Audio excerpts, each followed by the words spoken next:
PYQ സീരീസിലെ ഇന്നത്തെ question 3 vertices of a parallelogram ABCD are A 1 4, B -2 3 and C 5 8. The ordinate of the fourth vertex D is. നമുക്ക് 4 options തന്നിട്ടുണ്ട്.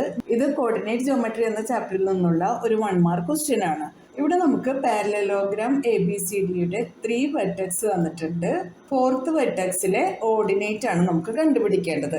1 4, B is -2 3, C is 5 8, D നമുക്ക് അറിയാത്തത് കൊണ്ട് അതിന് XY എന്ന് പേര് കൊടുക്കാം. വെർട്ടെക്സ് ഡിയുടെ കോർഡിനേറ്റ്സ് കണ്ടുപിടിക്കാനായിട്ട് നമുക്ക് AC എന്ന ഡയഗണലും DB എന്ന ഡയഗണലും ഡ്രോ ചെയ്തിട്ട് അതിന്റെ മിഡ് പോയിന്റ് കണ്ടുപിടിക്കാം. 1 + 5/2 and 4 + 8/2 equals to 6/2 and 12/2. Simplify ചെയ്യാം. അപ്പൊ നമുക്ക് AC-യുടെ മിഡ് പോയിന്റ് ആയിട്ട് കിട്ടിയിട്ടുള്ളത് 3 and 6 ആണ്. ഇനി നമുക്ക് DB-യുടെ മിഡ് പോയിന്റ് നോക്കാം. ഇവിടെ നമുക്ക് മിഡ് പോയിന്റിന്റെ 2 വാല്യൂസ് കിട്ടിയിട്ടുണ്ട്. അത് രണ്ടും കൂടി ഒന്ന് ഇക്വേറ്റ് ചെയ്യാം. അപ്പൊ നമുക്ക് X-ന്റെയും Y-ന്റെയും വാല്യൂ കിട്ടിയിട്ടുണ്ട്. നമ്മുടെ അടുത്ത ക്വസ്റ്റ്യനിൽ ചോദിച്ചിട്ടുള്ളത് ഓർഡിനേറ്റ് ആണ്. Ordinate is the value of Y. അപ്പൊ നമ്മുടെ ഓപ്ഷൻ D ആണ് കറക്റ്റ് ആൻസർ.